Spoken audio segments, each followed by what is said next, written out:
Kenapa Wiranto yang statusnya Panglima ABRI tidak menegur langsung Prabowo supaya menghentikan pergerakan pasukan Kostrad?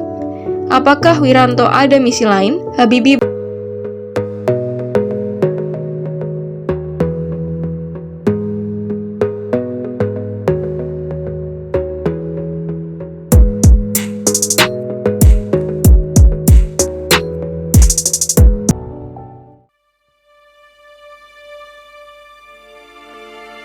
Banyak orang menduga Panglima Kostrad Letnan Jenderal TNI Prabowo Subianto pernah berusaha mendongkel Presiden B.J. Habibie di hari pertama Habibie menduduki jabatan presiden. Waktu itu, Prabowo mengkonsentrasikan pasukannya ke beberapa tempat, termasuk di rumah Habibie di Patra, Kuningan, Jakarta Selatan. Kisahnya berawal pada Jumat 22 Mei 1998, pukul 6:10 waktu Indonesia Barat. Habibie menelepon Jenderal TNI Wiranto dan menyampaikan bahwa ia telah memutuskan untuk memintanya tetap menjadi Menteri Hankam atau Panglima ABRI dalam Kabinet Reformasi Pembangunan. Selanjutnya, pada sekira pukul 7.30, Letjen TNI Sintong Panjaitan masuk ke ruangan kerja Habibie. Ia melapor perihal kedatangan Komandan Jenderal Kopassus Majen TNI Muhdi PR dan Kepala Staf Kostrad Majen TNI Kiflan Zain. Namun, Habibie tak langsung mempersilahkan mereka masuk. Muhdi PR dan Kiflan ternyata membawa surat dari Prabowo dan dari Jenderal Besar Abdul Haris Nasution. Kata Habibie, "Saya bertanya, apakah saya terima sendiri? Saya banyak pekerjaan dan bahan masukan yang harus saya baca dan nilai menumpuk. Saya meminta Jenderal Sintong menerima surat-surat tersebut atas nama saya." Beberapa menit kemudian, Sintong kembali ke ruang kerja Habibie dan menyarankan untuk menerima surat tersebut. Tapi, Sintong meminta supaya Habibie tidak melewati tanda yang dibuat di pintu masuk. Habibie lalu berjalan didampingi Sintong menuju pintu yang sudah ditentukan.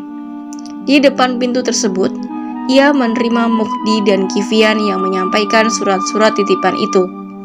Setelah Habibie membacanya, kedua jenderal itu berkata, "Mohon petunjuk." Dalam surat itu, Nasution menyarankan agar Kepala Staf Angkatan Darat Jenderal TNI Subagio Hadi Siswoyo diangkat menjadi Panglima ABRI dan Panglima Kostrad Letjen TNI Prabowo Subianto menjadi Kepala Staf Angkatan Darat. Namun, Habibie tidak menjawab permintaan tersebut. Muhdi dan Kiflan pun berlalu.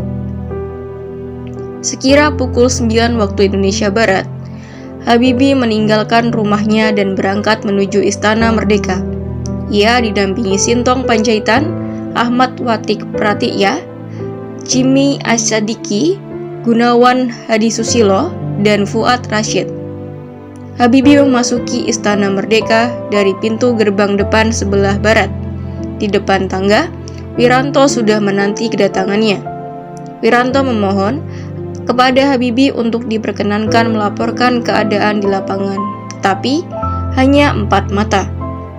"Saya tidak memiliki banyak waktu karena sudah terlambat 1 jam dan ini dapat menimbulkan spekulasi bahwa saya tidak berhasil membentuk Kabinet Reformasi Pembangunan," kata Habibie. Habibie lalu mempersilahkan Wiranto mengikutinya ke ruang kerja Presiden.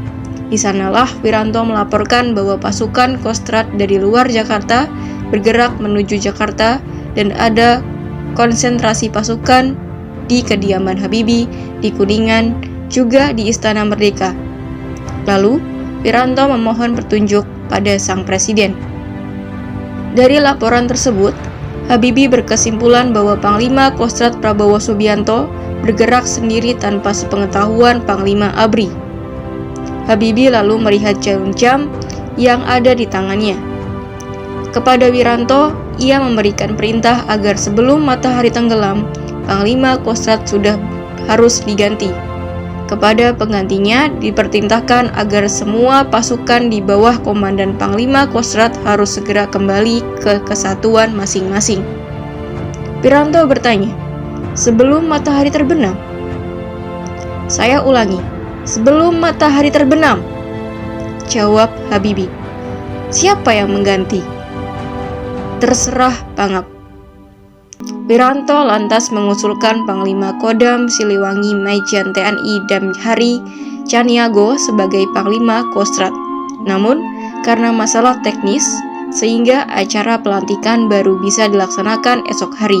Maka, Panglima Kostrad sementara akan dijabat oleh Asisten Operasi Panglima ABRI Letjen TNI Johnny Lumintang. Wiranto akan menugasi Johnny untuk segera mengembalikan semua pasukan ke basis masing-masing sebelum matahari terbenam. Habibie lantas berkata, "Saya menyetujui usul Pangap untuk melantik Panglima Divisi Siliwangi Majen Damhari Caniago sebagai Pangkostrat esok harinya pada tanggal 23 Mei 1998. Usul untuk Letjen Johnny Lumintang agar menjadi Pangkostrat sementara juga dapat saya terima." Sebelum Wiranto meninggalkan ruang kerja presiden, ia berpesan agar Habibie mengumpulkan anggota keluarganya di Jakarta. Habibie pun setuju. Ainun, yang saat ini di Petra Kuningan di bawah Kewisna Negara.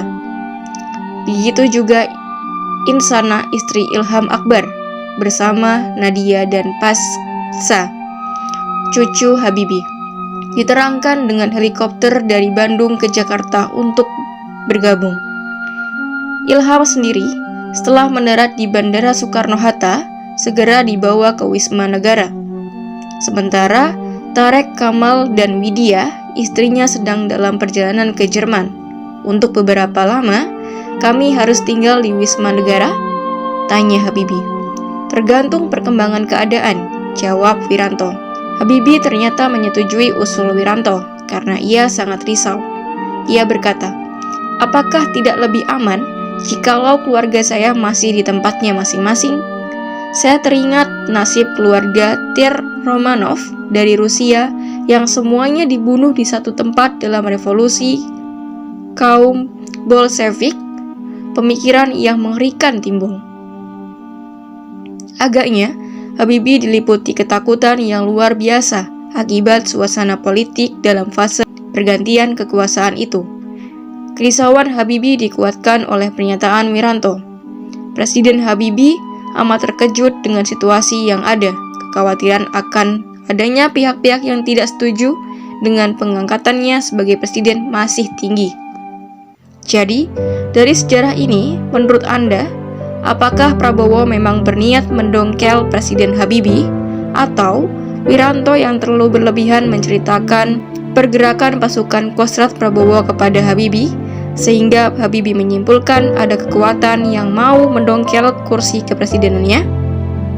Pertanyaan selanjutnya, kenapa Wiranto yang statusnya Panglima ABRI tidak menegur langsung Prabowo supaya menghentikan pergerakan pasukan Kostrad? Apakah Wiranto ada misi lain? Yuk, sharing di kolom komentar.